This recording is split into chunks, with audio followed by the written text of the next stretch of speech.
The morning sun cast long shadows across the military academy's parade ground as Sarah Mitchell watched her 18-year-old daughter Emma march in formation with the other new recruits. The crisp autumn air carried the sound of drill sergeants barking orders, a familiar symphony that transported Sarah back to her own military days. She stood among the other parents at the family observation day, her posture unconsciously straight, shoulders squared in a way that spoke of years of military bearing. "Look at them trying to keep up," laughed Mrs. Henderson, the woman standing next to Sarah. "My son Jacob says some of these kids think they're tough because their parents served. Like that somehow makes them special." She gestured toward Emma, who was executing a perfect about-face. "That girl there, Emma Mitchell. Her mom claims she was some kind of Navy SEAL or something ridiculous like that." Sarah's jaw tightened slightly, but she kept her eyes on Emma. This wasn't the first time she'd heard whispers and doubts about her service record.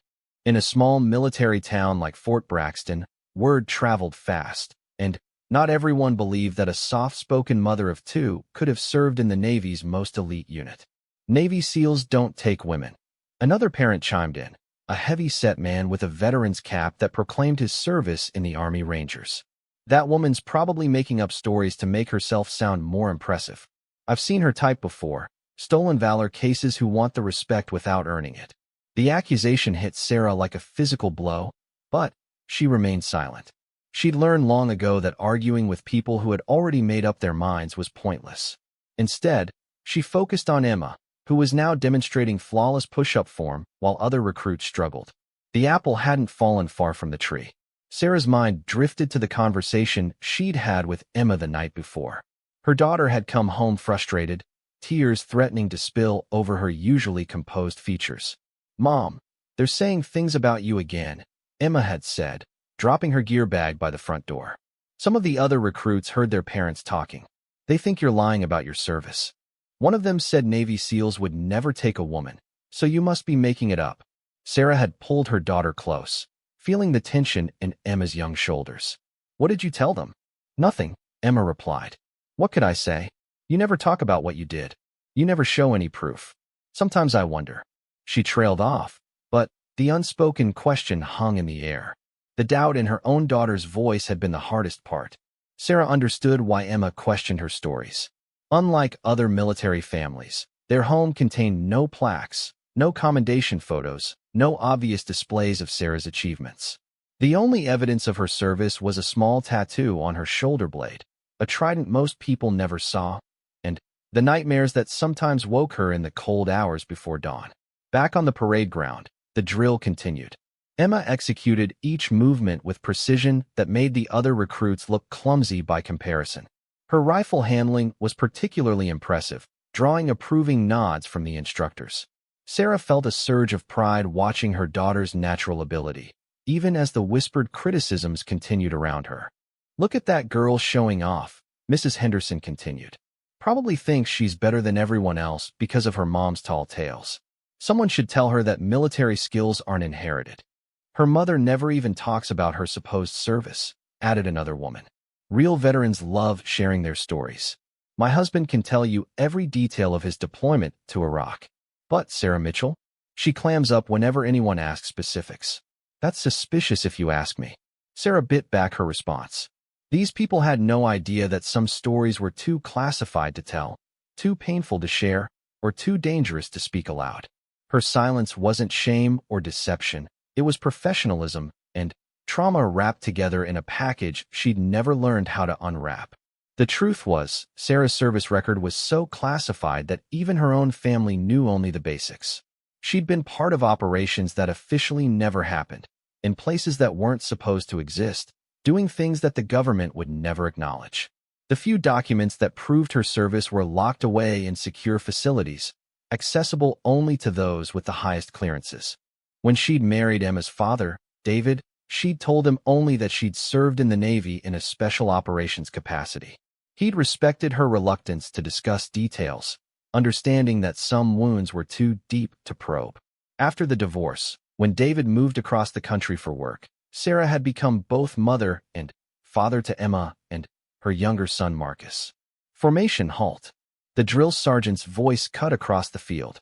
"Weapons inspection. Prepare for review." Emma's rifle came up in a smooth, practiced motion that made several parents gasp in surprise. Her weapon gleamed in the sunlight, every surface spotless, every component precisely aligned. As the sergeant approached for inspection, Emma's stance was rock solid, her bearing professional beyond her years.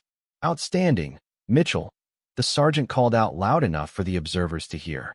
"This is what a properly maintained weapon looks like, people. Take notes." Sarah felt a warm glow of pride, even as the whispers around her took on a more bitter tone. "Show off," someone muttered. "Probably had her mother help her prep that rifle." "Not that Sarah Mitchell would know anything about military weapons," another voice added with a snide laugh. The irony wasn't lost on Sarah. She'd probably forgotten more about weapons than most of these people had ever known. Her muscle memory still remembered the weight and balance of dozens of different firearms, from the standard-issue M4 carbine to exotic foreign weapons she'd used in operations that remained classified decades later. She could still field strip and reassemble most weapons blindfolded, a skill that had once meant the difference between life and death. But explaining that would require explanations she couldn't give about missions that didn't exist to people who wouldn't believe her anyway. As the inspection continued, Emma maintained her perfect posture while other recruits fidgeted and struggled. One young man's rifle jammed during the function check, causing him to panic and fumble with the mechanism. Without breaking her own position, Emma quietly demonstrated the proper clearing procedure, helping her fellow recruit without drawing attention to his mistake. Natural leader, Sarah thought, recognizing the same instincts that had once made her valuable in special operations. Emma had inherited more than just physical abilities. She'd gotten the warrior's heart that couldn't leave a comrade behind. The observation period ended with a demonstration of hand-to-hand combat techniques. Recruits were paired off to practice basic defensive moves under instructor supervision. Emma was matched against Jacob Henderson, Mrs. Henderson's son, who outweighed her by at least 40 pounds. "This should be good," Mrs. Henderson said with satisfaction. "Maybe that girl will learn some humility." Jacob approached the sparring exercise with obvious confidence, flexing his muscles and grinning at his friends in the crowd. Emma simply took her stance, calm and focused. When the instructor gave the signal to begin, Jacob lunged forward aggressively, trying to use his size advantage. What happened next was over so quickly that many observers missed the details. Emma sidestepped Jacob's charge with minimal movement, used his own momentum against him, and had him on the ground in a submission hold before he realized what had occurred. The entire sequence took less than 5 seconds. "Holy hell," breathed the Army Ranger veteran. "Where did she learn to move like that?" Emma helped Jacob to his feet with a respectful nod, showing no arrogance in victory. Jacob, to his credit, shook her hand and thanked her for the lesson. The instructor used the demonstration to highlight proper technique and leverage over brute force. "Mitchell, front and center," the drill sergeant called. "Demonstrate that sequence again for the class." As Emma repeated the technique with another volunteer, Sarah noticed the change in the crowd around her. The whispered criticisms had stopped, replaced by murmurs of genuine impressed surprise. For the first time, people were looking at Sarah with curiosity rather than skepticism. "Where exactly did your daughter learn those moves?" asked the Army veteran, his tone respectful now. Sarah smiled slightly. "I may have shown her a few things over the years." "A few things?" Mrs. Henderson's voice had lost its earlier smugness. "That was professional-level training. Military combatives at minimum." The questions continued, but Sarah deflected them with practiced ease. She'd learned long ago to be friendly, but evasive when people pressed for details about her background. The skills she'd taught Emma were basic compared to her full training, just enough to keep her daughter safe in a dangerous world. As the families began to disperse, Emma jogged over to her mother, her face glowing with excitement and pride. "Did you see that, Mom? Did you see how the techniques you taught me worked perfectly?" Sarah hugged her daughter, feeling the lean strength in Emma's young frame. "I'm proud of you, sweetheart. You showed real skill and good judgment out there." "But, Mom," Emma said quietly, glancing around to make sure they weren't overheard.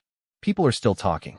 They're saying that maybe you really did serve, but they don't understand why you won't talk about it.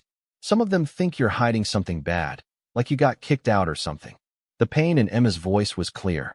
Sarah realized that her secrecy, while necessary, was causing her daughter to doubt not just Sarah's stories, but her own place in the military community they'd chosen to join. "Emma," Sarah said carefully, "there are things about my service that I can't discuss. Not because I'm ashamed, but because some secrets have to be kept for very good reasons. What I can tell you is that everything you've learned from me, every skill I've taught you, came from very real experience. But how can I prove it to them, Mom? How can I make them understand that you're not lying?" Sarah looked into her daughter's determined eyes and saw herself at that age, desperate to prove worthy of the challenges ahead. "You don't have to prove anything about me, Emma. You just have to prove yourself. Let your actions speak louder than their doubts." As they walked toward the parking area, Sarah noticed the next morning, Sarah sat in her home office staring at a phone number she hadn't dialed in over 8 years. The contact card was worn from handling, one of the few physical reminders of her past life that she'd kept. Commander Marcus "Tank" Rodriguez, her former team leader, had given it to her the day she'd officially left the teams. "If you ever need anything, Sarah, anything at all, you call this number," he'd said. Once a teammate, always a teammate. Now, with Emma's reputation and her own integrity under attack, Sarah finally had a reason to use it. Her fingers hesitated over the keypad as memories flooded back. Tank had been more than a commanding officer. He'd been the older brother she'd never had, the one person who'd never questioned her abilities or her place on the team. The phone rang 3 times before a familiar, gravelly voice answered. "Rodriguez. Tank. It's Sarah. Sarah Mitchell." The pause on the other end stretched for several heartbeats, then erupted in warm laughter. "Shadow. Well, I'll be damned. How many years has it been? 8, 9. How the hell are you, kiddo?" The old call sign brought a smile to Sarah's face despite her nervousness. Shadow had been earned during her first deployment, when her ability to move unseen had saved the team from a Taliban ambush in Afghanistan. Hearing it again felt like slipping on a well-worn glove. "I'm good, Tank. Living quietly in North Carolina, raising my daughter. Speaking of which, that's why I'm calling. I need a favor, and it's a big one." Sarah explained the situation at Emma's military academy, the doubts about her service record, and the impact it was having on her daughter. Tank listened without interruption, his silence growing more dangerous as the story continued. "Let me get this straight," Tank said finally, his voice carrying the edge that had once made enemy combatants think twice about their life choices. "Some wannabe civilians are questioning whether one of my best operators ever served. They think you're running some kind of stolen valor scam. Tank, it's not about me. It's about Emma. She's starting to doubt me too, and I can't have that. Not when she's trying to build her own military career." "The hell it's not about you," Tank growled. "You earned every bit of respect those idiots are denying you. You saved more lives than they can count, including mine on more than one occasion. When's this academy's next major event?" Sarah checked her calendar. "Family Day is this Saturday. There's going to be a big ceremony, awards presentations, that sort of thing." "Why?" "Because I'm going to be there, along with a few other old friends. It's time these people learned who they're dealing with." "And Sarah? Wear your dress blues." "All of them." "Tank, I can't. Most of my decorations are classified. I'd need special permission just to display them in public." "Leave that to me. I still have some pull with the Pentagon. And there are people there who remember what you did in Syria, what you did in Yemen, what you did in places that don't officially exist. Give me 48 hours. After Tank hung up, Sarah sat in silence, her coffee growing cold as she contemplated what she'd set in motion. For years, she'd protected her family by maintaining a low profile, by letting people think what they wanted about her past. Now she was about to shatter that carefully constructed anonymity. Meanwhile, at the academy, Emma was dealing with the aftermath of her demonstration the day before. Word had spread quickly through the recruit barracks, and she found herself the center of attention she didn't particularly want. "Mitchell," called out recruit Stevens, a lanky boy from Alabama whose father had served in the Marines. "My dad says your mom's probably just a wannabe trying to impress people. Says real special ops don't teach their kids advanced fighting techniques." Emma felt her temper flare, but kept her voice level. "My mother taught me those moves for self-defense. That's what any responsible parent would do." "Self-defense?" laughed recruit Johnson, whose mother had been making some of the harshest comments about Sarah. "That wasn't self-defense, that was professional combat training. Either your mom's lying about her background, or she's hiding something she shouldn't be. Before Emma could respond, Drill Sergeant Martinez appeared as if from thin air, his weathered face stern as granite. Is there a problem here, recruits? No, Sergeant, they chorused, snapping to attention. Good. Mitchell, with me. The rest of you, police call the entire barracks. I want it spotless by 1400 hours. Emma followed the drill sergeant to his office, her mind racing through possible infractions. Martinez closed the door and gestured for her to sit, an unusual courtesy that put her immediately on edge.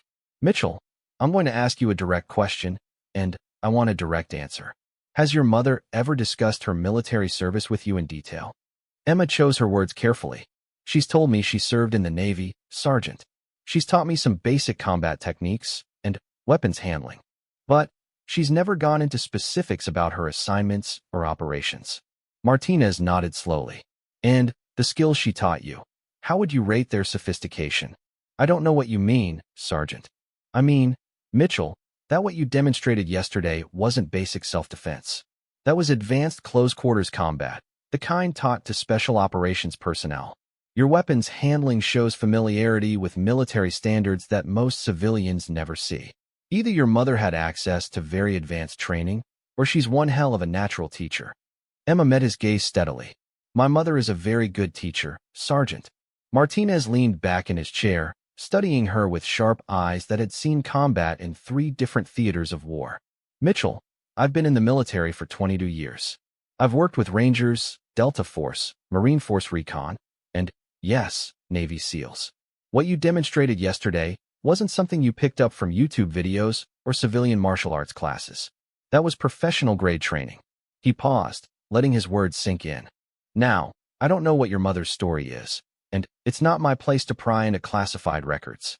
But I will tell you this. Some of the most dangerous people I've ever known were the quiet ones, the ones who didn't feel the need to advertise their capabilities.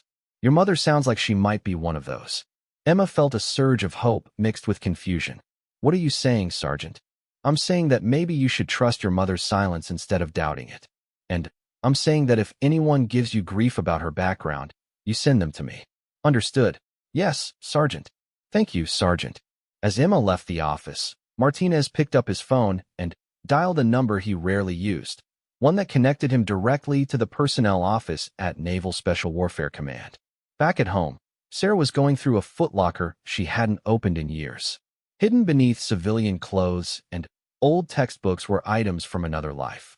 A dress blue uniform still in its dry cleaning bag, a small collection of ribbons and medals, and, at the bottom, wrapped in black velvet, the item she'd hoped never to display again. The Navy SEAL trident gleamed gold and silver in the afternoon light, its eagle, anchor, trident, and pistol perfectly detailed. Sarah held it carefully, remembering the day she'd earned it, the ceremony where she'd been one of only 3 candidates to complete the grueling training pipeline. She'd been the first woman to earn the trident through the standard course, though that fact had been buried in classified files to protect both her safety and the program's security. Her phone buzzed with a text message from Tank. Permissions granted. We're everything. And Sarah? Saturday is going to be very interesting. Attached to the message was an official document from the Department of the Navy, authorizing the public display of certain classified commendations for ceremonial purposes. Sarah read through the list and felt her breath catch. They were allowing her to wear decorations that most people in the military had never even heard of, medals that represented operations that officially never happened. That evening, Emma came home to find her mother cleaning the trident with a soft cloth, the gold eagle catching the lamplight. Mom? What is that? Sarah looked up at her daughter, seeing David's determined jaw and her own steady eyes looking back at her. This, sweetheart, is something I earned a very long time ago. And, on Saturday, I'm going to wear it for the first time since I left active duty. Emma approached slowly, drawn by the obvious significance of the small pin. Is it important? Sarah's laugh was soft and sad. Emma, this little pin is why people doubt my stories. Very few women have ever worn one of these, and most of the military doesn't know we exist. The people questioning my background can't believe a woman could earn this because they've never seen a woman wear it. What does it mean?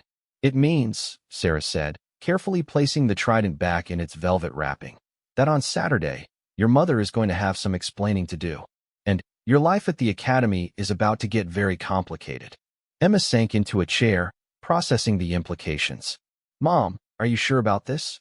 Maybe it's better to just let them think what they want." Sarah reached over and took her daughter's hands. "Emma, I've spent 8 years hiding who I was to protect you and Marcus from the complications of my past. But watching you doubt yourself yesterday, seeing you carry the weight of other people's suspicions about me, that's not protection. That's cowardice on my part. I never said I doubted you. You didn't have to say it. It was in your eyes when you asked how you could prove my service to your classmates. A daughter shouldn't have to prove her mother's integrity. It should be self-evident." They sat in comfortable silence for several minutes before Emma spoke again. "Saturday's going to change everything, isn't it?" "Yes," Sarah admitted. "Once people know the truth about my background, the quiet life we've built here will be over. There will be attention, questions, probably some unwanted interest from various government agencies who prefer that people like me stay invisible. Is it worth it?" Saturday morning arrived with crisp autumn air and crystal clear skies, perfect weather for Fort Braxton Academy's Family Day ceremony. Sarah stood before her bedroom mirror, adjusting her dress blue uniform for the first time in 8 years. The fabric still fit perfectly, her military bearing automatically straightening her posture as she fastened each button. The reflection staring back at her was that of a stranger she'd almost forgotten. Gone was the casual civilian mother who drove carpool and attended parent-teacher conferences.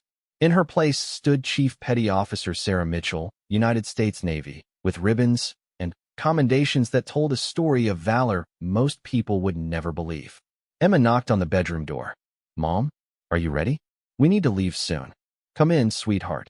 Emma entered and stopped dead in her tracks. Her mother stood transformed, every inch the professional warrior she'd claimed to be. The dress blue uniform was immaculate, the ribbons arranged in perfect rows that spoke of a distinguished career.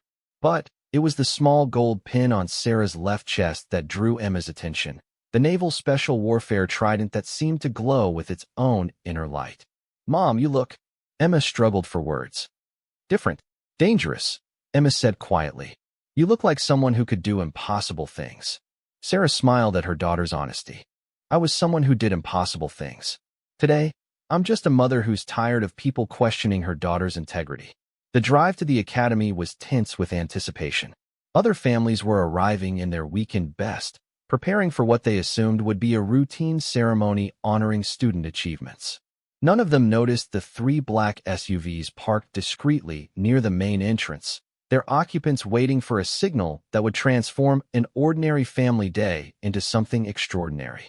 As Sarah and Emma approached the registration table, conversations around them gradually died away. Parents who had been gossiping about Sarah's supposed stolen valor found themselves staring at a woman whose bearing and decorations commanded immediate respect. "Holy shit," whispered the Army veteran who had been so vocal about his doubts. "Look at those ribbons." Mrs. Henderson approached hesitantly, her earlier confidence completely evaporated. "Sarah? We had no idea you actually." "Actually what?" Sarah's voice was calm, but carried an edge that made several people step back unconsciously. "Actually served with such distinction," Mrs. Henderson finished weakly. Sarah studied the woman who had been spreading doubts about her integrity for months. "Mrs. Henderson, I believe you had some questions about my service record. Would you like to discuss them now?" Before Mrs. Henderson could respond, a voice cut across the gathering crowd like a blade. Well, if it isn't Shadow herself, looking regulation as ever." Heads turned to see a massive man in dress blues approaching, his broad chest decorated with enough ribbons to outfit a small parade. Commander Marcus "Tank" Rodriguez moved through the crowd like a force of nature, parents instinctively stepping aside for the obviously senior military officer. "Tank," Sarah said, her professional composure cracking into a genuine smile. "You're out of uniform. Where are your dress whites?" "Couldn't fit all my ribbons on the whites," Tank replied with a grin that didn't hide the steel in his eyes. "Besides, I wanted to blend in with the locals." "Speaking of which, who were you talking to?" Sarah gestured to Mrs. Henderson, who was now visibly pale. "Mrs. Henderson has been questioning whether I actually served in the Navy." She seems to think I might be running a stolen valor scam. Tank's expression shifted from friendly to arctic in the space of a heartbeat. He turned to face Mrs. Henderson with the kind of attention that had once made terrorist leaders reconsider their life choices. "Ma'am, did you just suggest that Chief Petty Officer Mitchell was lying about her service?" We didn't know. She never said she was a chief." "She didn't say a lot of things," Tank interrupted. "Probably because most of what she did for this country is still classified above your security clearance. But let me clear up any confusion you might have about her service record." Tank's voice carried across the entire gathering, drawing more people toward the confrontation. Parents and students alike found themselves transfixed by the obvious authority in his bearing. Chief Mitchell served for 12 years in naval special warfare. She completed SEAL training as part of an experimental program that officially never existed. She deployed 7 times to locations I can't name, conducting operations I can't describe, against enemies who would kill you just for knowing they existed. Mrs. Henderson opened her mouth to speak, but Tank wasn't finished. "She has been decorated for valor under fire on 4 separate occasions. She has killed enemy combatants in close-quarters combat. She has saved the lives of fellow service members at extreme personal risk. She has participated in operations that prevented terrorist attacks on American soil, attacks that would have killed thousands of innocent people." The crowd was dead silent now, hanging on every word. "And, perhaps most importantly," Tank continued, his voice dropping to a more conversational tone that somehow seemed more menacing than his earlier volume, "she earned the respect of every man she ever served with, including mine. I would follow Chief Mitchell into combat today, without question, without hesitation, because I know she would bring me home alive." He stepped closer to Mrs. Henderson, close enough that she could see the combat veteran's scars on his hands. "So when you question her integrity, ma'am, you're questioning mine. When you suggest she's lying about her service, you're calling me a liar. When you spread rumors about stolen valor, you're dishonoring every operator who bled alongside her in defense of this nation." Mrs. Henderson was trembling now, the weight of Tank's words crushing her earlier arrogance. "I'm sorry, I didn't know." "No," Tank said flatly. "You didn't know? But that didn't stop you from running your mouth, did it?" Before the confrontation could escalate further, 2 more figures in dress uniforms approached the group. Sarah recognized them immediately and felt her heart skip a beat. Master Chief Williams, Senior Chief Patterson. Sarah's voice carried genuine warmth and respect. Master Chief Williams, a compact African-American woman with the bearing of someone accustomed to command, stepped forward to embrace Sarah warmly. "Shadow, you look good. Retirement agrees with you." Senior Chief Patterson, whose scarred face spoke of hard years and dangerous places, nodded to Sarah with obvious affection. "Chief, good to see you're still keeping Tank in line." "Somebody has to," Sarah replied, falling back into the easy camaraderie of her former teammates. Emma watched the reunion with wide eyes, seeing her mother interact with people who clearly respected her as an equal and a friend. The casual way they used her call sign, the obvious affection in their greetings, and their confident bearing all served to reinforce the truth of Sarah's claims. "Mom," Emma said quietly, "are these your old teammates?" "Some of them," Sarah confirmed. "Tank, Master Chief, Senior Chief, I'd like you to meet my daughter Emma. She's the recruit I told you about." Master Chief Williams studied Emma with sharp, evaluating eyes. "So you're the young warrior who's been showing up the local talent. Your mother taught you well." "Thank you, Master Chief. She's a good teacher." "She's a good operator," Patterson corrected. "Teaching is just one of her many skills, most of which are still classified." The growing crowd was listening to every word, parents and students alike fascinated by this glimpse into a world they'd only heard about in movies. Several academy instructors had joined the gathering, their own military experience allowing them to recognize the significance of what they were witnessing. Drill Sergeant Martinez pushed through the crowd, his face showing a mixture of vindication and amazement. He approached Sarah and came to attention, rendering a crisp salute that she returned with equal precision. "Chief Mitchell," Drill Sergeant Martinez, "I want to apologize for any doubts my recruits may have expressed about your background." "No apology necessary, Sergeant. Healthy skepticism is a good trait in a soldier. But So is the ability to recognize truth when it's presented. Martinez turned to address the crowd, his drill instructor's voice carrying easily across the gathering. Ladies and gentlemen, what you are witnessing today is a piece of living military history. Chief Mitchell and her teammates represent the absolute elite of our armed forces. They are the people we call when the impossible needs to be accomplished, when failure is not an option, when lives hang in the balance. He gestured toward Sarah and her former teammates.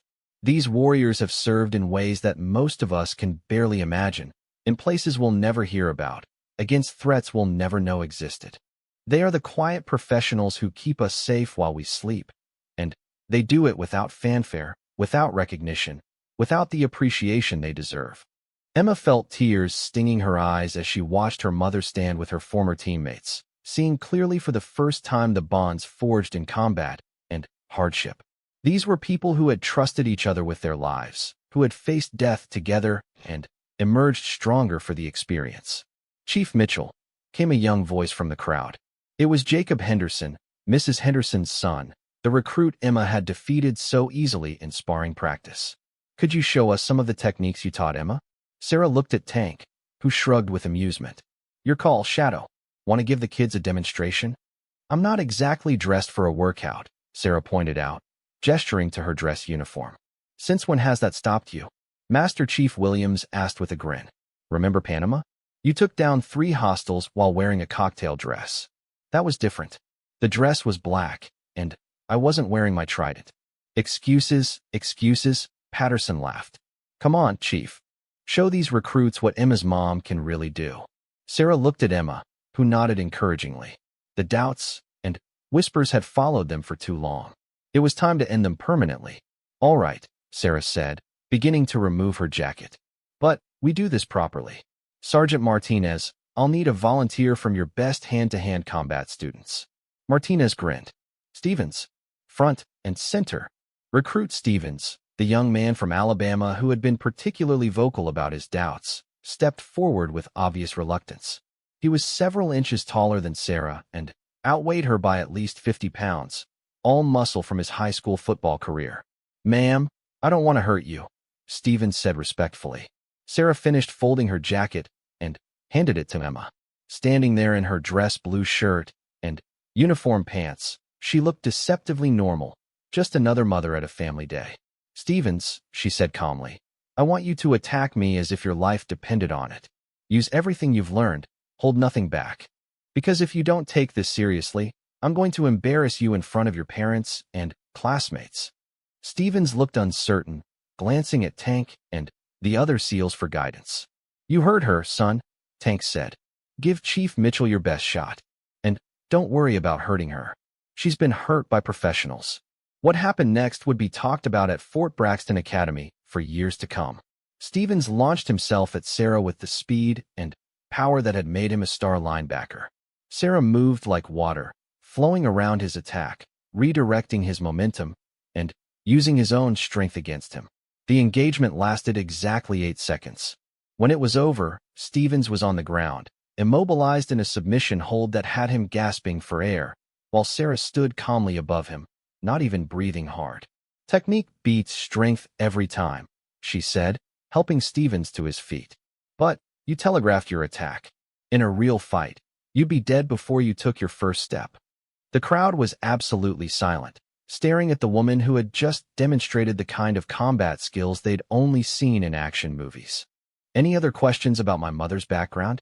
Emma asked the gathering 2 weeks after the Family Day revelation. Sarah's life had become a whirlwind of attention she neither wanted nor welcomed. Local news stations had picked up the story of the secret Navy SEAL mom. Military blogs were analyzing footage of her demonstration, and her phone hadn't stopped ringing with interview requests, book deal offers, and invitations to speak at various events. More concerning were the calls that came through encrypted channels, voices from her past asking careful questions about her current security situation and whether she needed protective services. The intelligence community was decidedly unhappy about her public exposure, and Sarah found herself walking a fine line between protecting her family and maintaining relationships with agencies that could make her life very difficult. Emma, meanwhile, had become something of a celebrity at the academy. Her classmates now treated her with a mixture of respect and awe that made normal friendships nearly impossible. The doubts about her mother had been replaced by expectations that Emma couldn't possibly meet, pressure to live up to a legend she was only just beginning to understand. Mitchell, Drill Sergeant Martinez called as Emma finished her morning PT run. Report to the commandant's office. Double time. Emma's stomach dropped. In military schools, being summoned to the commandant's office usually meant serious trouble. She'd been walking on eggshells since the Family Day incident, trying to avoid any appearance of trading on her mother's reputation. The commandant's office was imposing, with flags, awards, and photographs of distinguished graduates covering the walls. Colonel Harrison, a stern-faced veteran of 3 combat deployments, gestured for Emma to take a seat across from his desk. Recruit Mitchell, are you aware that your mother's background has attracted some unwanted attention to this academy? Sir, I'm sorry if our family has caused problems for the school. It's not problems, exactly, Colonel Harrison said, studying a file on his desk. More like complications. Since the Family Day incident, I've received calls from the Pentagon, Naval Special Warfare Command, and several agencies whose names I can't even mention in casual conversation. Emma felt her pulse quicken. Sir, has my mother done something wrong? On the contrary, Recruit Mitchell, your mother appears to have done everything right, sometimes under circumstances that officially never happened. The problem is that people like her are supposed to remain invisible after they leave active duty. Her public display of credentials has created what the intelligence community calls exposure liability. The colonel closed the file and fixed Emma with a steady gaze. There are enemies of this nation who would very much like to know the identity of operators who participated in certain classified operations. Your mother's face is now associated with her service record, and that creates risks for both your family and former teammates whose covers might be compromised by association. Emma felt the blood drain from her face. Are we in danger, sir? Not immediately, but there are steps that need to be taken to ensure your family's continued safety. Which brings me to why you're here. Colonel Harrison pulled out another file, this one marked with Emma's name. Your academic performance has been outstanding, Mitchell. Your leadership scores are in the top 5% of your class. Your physical fitness ratings exceed the standards for most adult military personnel. In short, you're exactly the kind of recruit the service academies fight over. Thank you, sir. Don't thank me yet. I've been authorized to offer you an accelerated track to early admission to the Naval Academy. You would finish your remaining requirements here in condensed format, then begin academy preparation courses this summer. If you accept, you'd be following in your mother's footsteps, but with full knowledge of what that path entails. Emma stared at the colonel in shock. Sir, I'm only 18. I thought early admission required special circumstances. These are special circumstances, Mitchell. The Navy wants to keep your family close, where they can monitor potential threats and provide protection if necessary. They also want to evaluate whether you've inherited your mother's rather unique skill set. The colonel leaned forward, his expression serious. But I want you to understand something, Recruit Mitchell. If you accept this opportunity, you'll be choosing a path that will define your entire life. There will be no quiet civilian career, no normal family life, no anonymous retirement. People like your mother, they serve at a level that changes them permanently. Emma thought about her mother's nightmares, the way she sometimes woke up in the middle of the night, her hand automatically reaching for a weapon that wasn't there. She thought about the careful way Sarah scanned rooms when they entered, always positioning herself near exits, always aware of potential threats. Sir, does my mother know about this offer? Chief Mitchell is being briefed as we speak. The final decision is yours, but she'll have input into the security arrangements either way.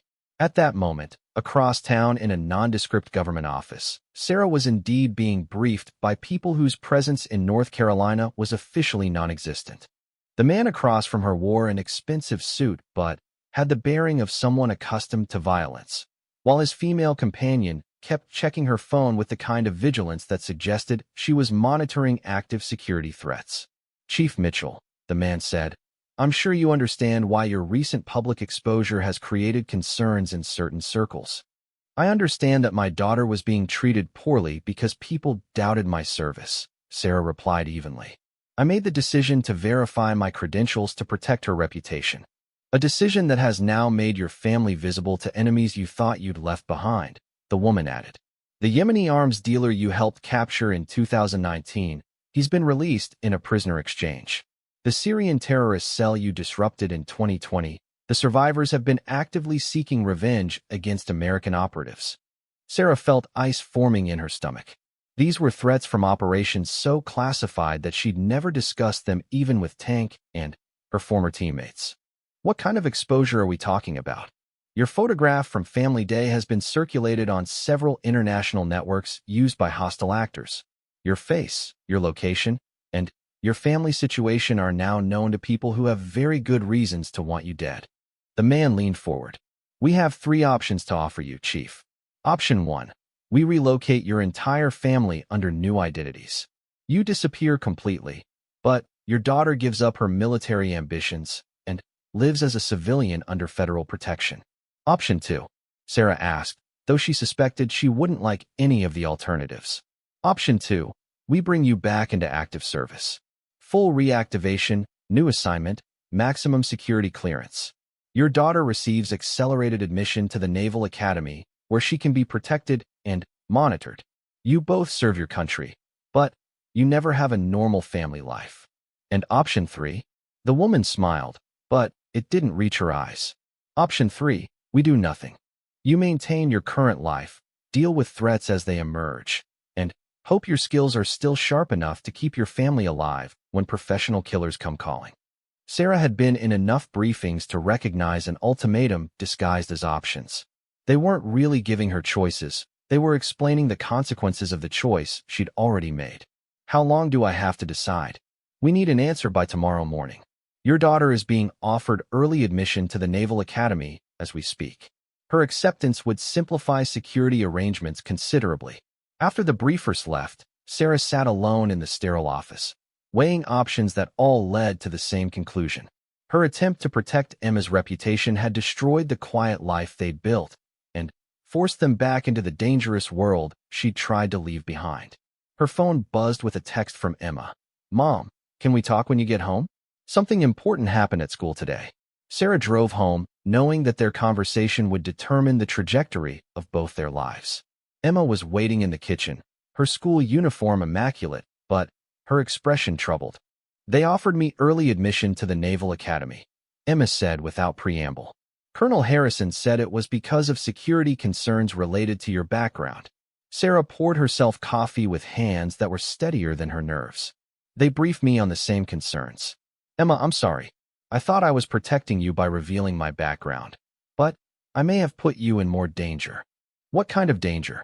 Sarah considered how much to tell her 18-year-old daughter about the realities of special operations warfare and the enemies it created. The kind of people I worked against, they don't forgive and they don't forget. Some of them are still alive, and they now know who I am and where to find me. By extension, that means they know about you and Marcus too. Emma absorbed this information with a calm that reminded Sarah strongly of herself at that age. So our choices are hide, serve, or fight. Those are the options they gave me. But, Emma, you're 18 years old. You should be worried about college exams and dating, not international terrorists, and witness protection. Mom, look at me. Emma's voice carried a tone of authority that surprised Sarah. I've never wanted a normal life. I've wanted to serve my country since I was old enough to understand what that meant. The Naval Academy isn't a burden, it's an opportunity. An opportunity that comes with a lifetime of danger and sacrifice. Like the life you lived, the life that allowed you to save American lives and prevent terrorist attacks. Emma leaned forward. Mom, I'm proud of what you did. I'm proud of the enemies you made, because they prove you were fighting for the right causes against the right people. Sarah studied her daughter's determined expression and saw her own younger self, the idealistic recruit who'd believe she could make a difference in the world. The difference was that Emma now understood the price that kind of service demanded. If you accept early admission, your life will never be normal.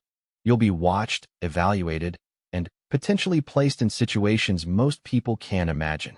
But I'll be serving alongside people like you, Tank, Master Chief Williams, and Senior Chief Patterson. People who understand that freedom isn't free, and someone has to pay the price. Sarah felt tears threatening for the first time since the crisis began. Her daughter had grown up faster than any parent wanted, forced into adulthood by circumstances beyond her control. Emma, if we do this, if we both go back into service, we'll be separated for years at a time. You'll be at the academy. I'll be wherever they send me. Marcus will have to live with your father because this life isn't safe for a 10-year-old. Mom, Marcus will be safer with Dad anyway. And we'll still be family. We'll just be a military family instead of a civilian one. Besides, Emma smiled slightly, I have a feeling our paths will cross again someday. The military's not as big as people think, especially at the levels where people like us serve. That evening, Sarah called Tank to discuss their decision. His response was immediate and emphatic. Shadow, you're making the right choice. Emma's got the warrior spirit, and the academy will teach her to channel it properly. As for you coming back into service, the teams need experienced operators who understand the changing threat landscape. Tank, I'm 41 years old. My reflexes aren't what they were, my body's taken damage, and I've been out of the game for 8 years. And you're still the best operator I've ever served with, Tank replied firmly. Age brings wisdom, experience brings judgment, and you've still got the instincts that kept us all alive in some very dark places. The next morning, Sarah and Emma walked into the government office together, their decision made. The briefers seemed unsurprised by their choice. Excellent. Chief Mitchell, you'll begin reintegration training next month. The location is classified, but expect to be away for at least 6 months. Recruit Mitchell, your Naval Academy preparation begins immediately. Transportation and security arrangements have already been made. As they signed the paperwork that would reshape their lives, Sarah felt the familiar weight of responsibility settling on her shoulders. She was once again a warrior in service to her country, but this time she was also a mother watching her daughter choose the same dangerous path. Emma seemed to sense her thoughts. Mom, are we doing the right thing? Sarah looked at her daughter, seeing the determination and courage that 3 years later, the USS Virginia surfaced in international waters off the coast of Somalia, its sleek black hull cutting through the pre-dawn darkness. In the submarine's briefing room, Lieutenant Emma Mitchell studied satellite imagery of a terrorist compound while her team leader outlined their mission parameters. At 21, Emma had exceeded every expectation the Naval Academy had set for her. She'd graduated second in her class, earned her commission as a naval intelligence officer with a specialty in counterterrorism operations, and completed advanced training that officially didn't exist. More importantly, she'd proven that the warrior gene her mother had passed down was stronger than anyone had imagined. Intel indicates 12 to 15 hostiles, the team leader continued, holding 3 American aid workers in the central building. Extraction window is 45 minutes before local military forces respond to reports of gunfire. Emma raised her hand. Sir, what's our rules of engagement if we encounter non-combatants? Standard protocols apply, Mitchell. Protect civilian lives, minimize collateral damage, complete the mission. As the briefing concluded, Emma felt her secure phone vibrate with an encrypted message. She opened it to find a simple text. Stay safe, sweetheart. Dad sends his love. Mom, the message came from somewhere in Eastern Europe, where Chief Mitchell was conducting operations that remained classified at levels Emma couldn't access. In 3 years of service, mother and daughter had seen each other exactly 4 times, always at secure military facilities, always under operational constraints that limited their conversations to family pleasantries. But their parallel paths in the special operations community had created its own form of connection. Both women were building reputations among the quiet professionals who understood that some battles had to be fought in the shadows by people whose names would never appear in history books. Emma secured her phone and joined her team for final equipment checks. Her role as intelligence liaison meant she wouldn't be kicking down doors, but she'd be coordinating the operation from an overwatch position, using skills her mother had taught her years ago in their backyard in North Carolina. Meanwhile, 2,000 miles away in a nondescript office building in Prague, Chief Sarah Mitchell was staring at her own set of satellite images, planning an operation that would occur simultaneously with her daughter's mission. The coordination wasn't coincidental. The targets were connected through an international network that required multiple strike points to prevent the organization from warning its other cells. Sarah's team consisted of operators from 3 different nations, all working under the auspices of a joint task force that existed only in the most classified budget documents.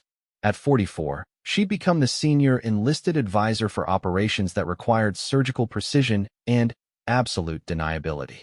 Shadow, her current team leader, called. "We've got confirmation that the Prague cell is moving tonight. If we miss this window, they'll disappear for months." Sarah nodded, her attention split between the tactical situation and the knowledge that Emma was simultaneously preparing for her own mission. The proud mother and the professional operator existed in careful balance within her, each role demanding complete focus while the other whispered constant concern. Tank's voice came through her earpiece from the operations center at an undisclosed location. Despite his promotion to admiral, he still personally oversaw missions involving his former teammates. "Shadow, Seahawk, this is Control. Weather window is optimal, satellite coverage is clear, local authorities have been notified of training exercises. You are cleared for final approach." Control, Shadow copies. Moving to assault position. Control, Seahawk copies. Beginning overwatch. Emma's voice, using her operational call sign, carried the same calm professionalism that had once characterized her mother's communications. Sarah felt a surge of pride mixed with terror, knowing that her daughter was about to face the same dangers that had defined Sarah's own career. The operations commenced at exactly 0300 hours local time in both theaters. Emma's team moved through the Somali compound with precision born of months of training and careful intelligence preparation. Her job was to coordinate the assault from a sniper's perch, using advanced surveillance equipment to guide the ground team through the maze of buildings. "Seahawk has eyes on target building," Emma reported, counting 4 hostiles on the perimeter, 2 more at the front entrance. "Hostages are in the central room, 2nd floor." "Copy, Seahawk." Beginning approach. Emma watched through her scope as the assault team moved like ghosts through the compound, each operator knowing their role perfectly. When the shooting started, it was brief and decisive. Within 10 minutes, the hostages were secured and the team was moving to the extraction point. "Seahawk, report. 3 hostages secured. All hostile threats neutralized. No friendly casualties. Extraction in progress." In Prague, Sarah's mission was unfolding with similar precision. The terrorist cell they were targeting had been planning an attack on a European Union summit, and the intelligence indicating their plans was time-sensitive and accurate. Shadow in position. Target building secured. Moving to secondary objectives. Sarah moved through the darkened building with the fluid grace that years of experience had perfected. Her job was to secure computer equipment and intelligence materials while her team members handled the human targets. The resistance was minimal but professional. These weren't amateur terrorists. They were trained operatives with military experience and sophisticated equipment.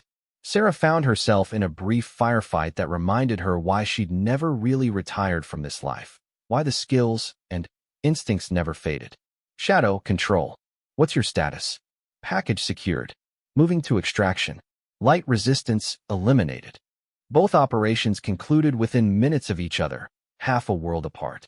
As Sarah's team moved to their extraction point, she received an encrypted update that Emma's mission had been equally successful. For the first time in months, both Mitchell women were simultaneously safe, their missions accomplished, their teams intact.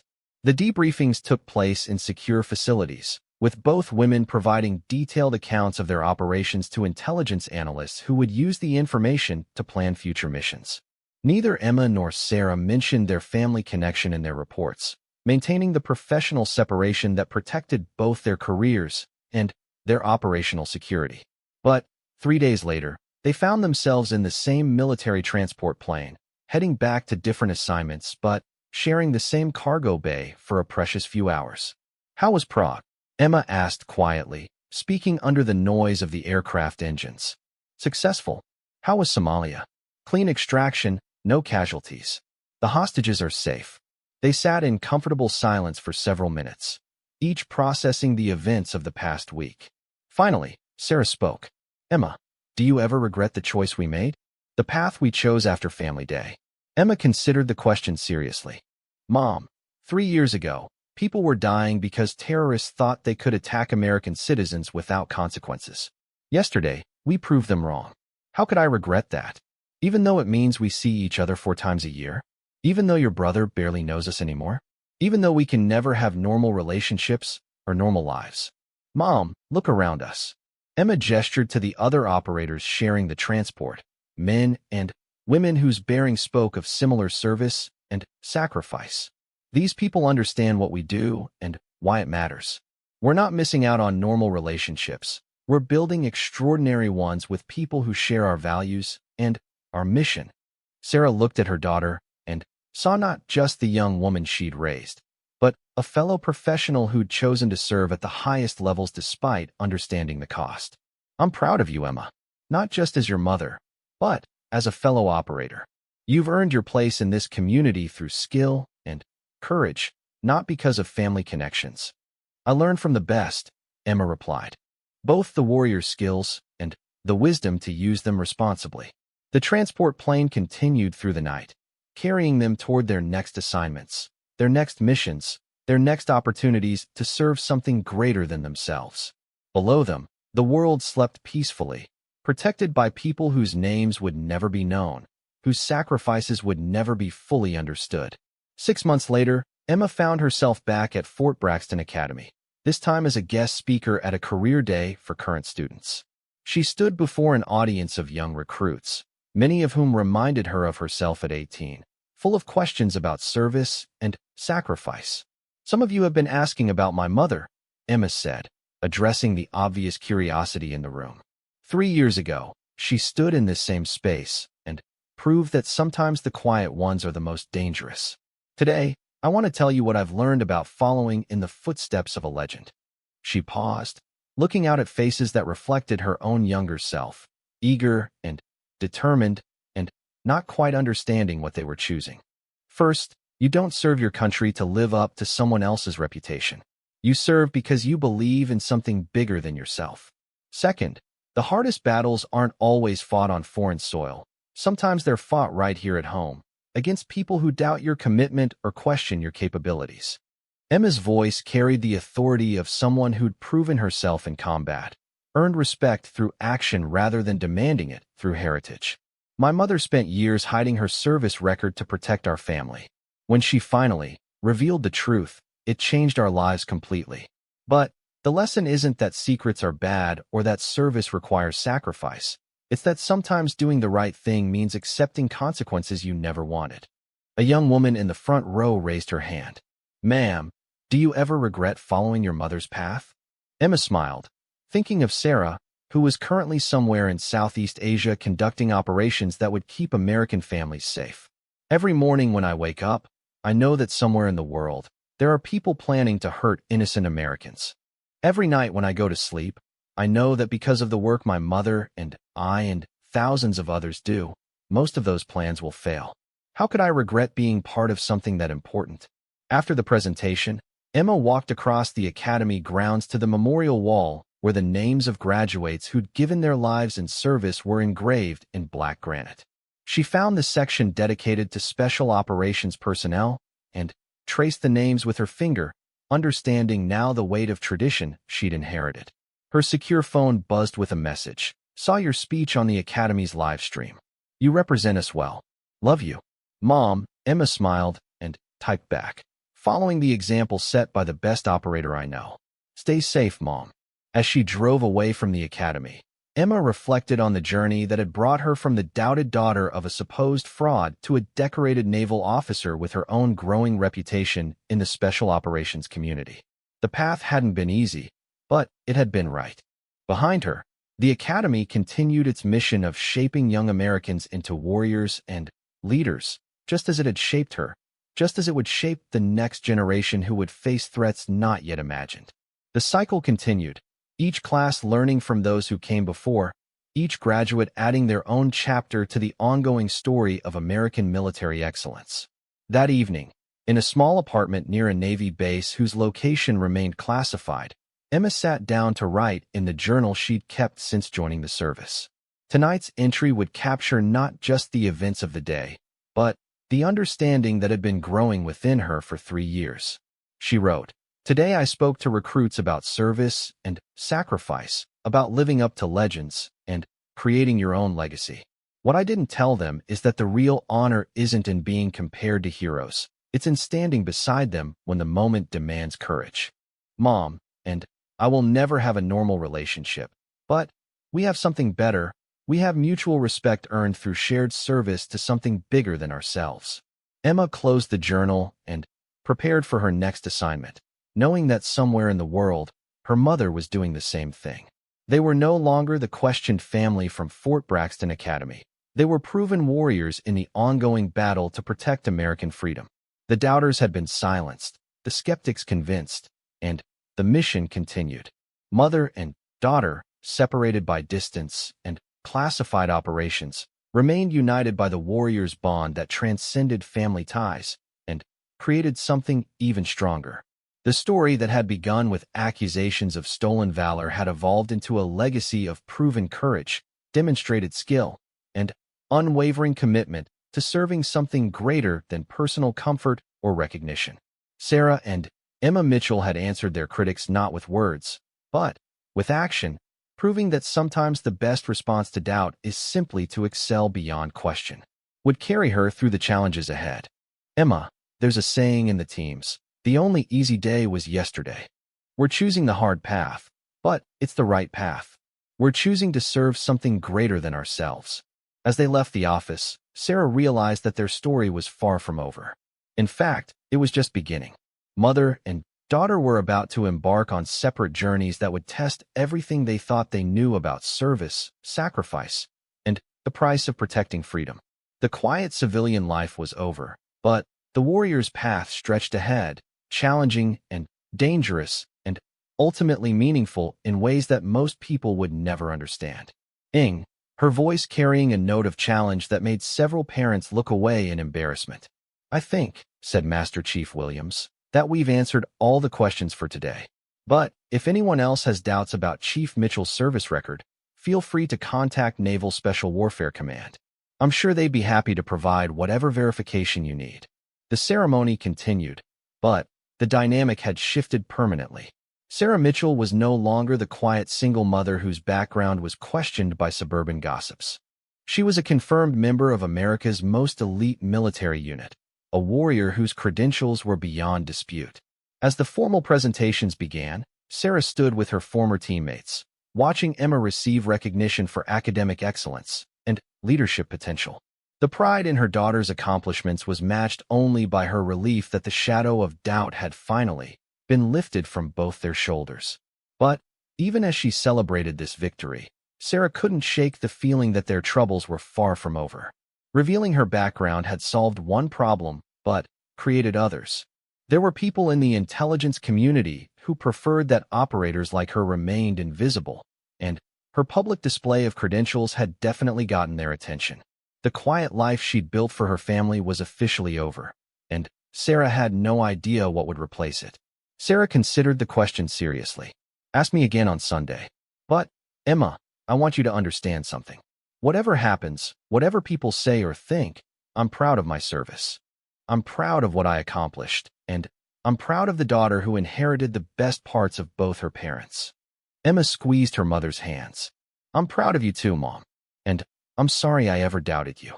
Don't be sorry for having questions. Be sorry only if you stop asking them. A good soldier always questions orders that don't make sense." Outside, the North Carolina evening settled into darkness, but inside the Mitchell house, mother and daughter planned for a Saturday that would change their lives forever. Neither of them could imagine just how dramatically the revelation of Sarah's true background would alter not just their own futures, but the futures of everyone who had dared to question the integrity of a Navy SEAL. Meanwhile, across the country, Tank Rodriguez was making calls to old friends, activating a network that had remained dormant for years. By Saturday morning, Fort Braxton's military academy would receive visitors who would make the local community understand exactly what kind of woman they had been underestimating. The stage was set for a confrontation that would become legendary in military circles, a day when doubt would meet certainty and skepticism would face truth. Sarah Mitchell was about to step out of the shadows for the first time in 8 years.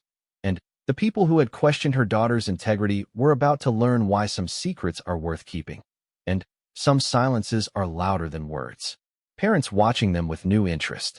Emma's demonstration had raised questions that wouldn't be easily dismissed. In this tight-knit military community, word of Emma's skills would spread quickly, and people would start connecting dots they hadn't noticed before. For better or worse, the quiet life Sarah had built was about to become much more complicated. She could feel the weight of attention settling on her shoulders like an old, familiar burden. Soon, she would have to decide how much of her past she was willing to reveal to protect her daughter's future. The drive home was quiet, both women lost in their own thoughts. Sarah knew that Emma was processing the events of the day, trying to reconcile her mother's mysterious background with the reality of her own growing reputation at the academy. As they pulled into their driveway, Sarah made a decision that would change everything. "Emma," she said, turning off the engine but making no move to get out of the car. "Tomorrow, I'm going to make some phone calls. It's time for some old friends to visit." Emma looked at her mother with surprise and hope. "What kind of friends?" Sarah's smile was small but genuine. "The kind who can finally put all these doubts to rest. But be careful what you wish for, sweetheart. Once people know the truth about my past, your life is going to change in ways you can't imagine." Little did either of them know just how dramatically that change was about to begin.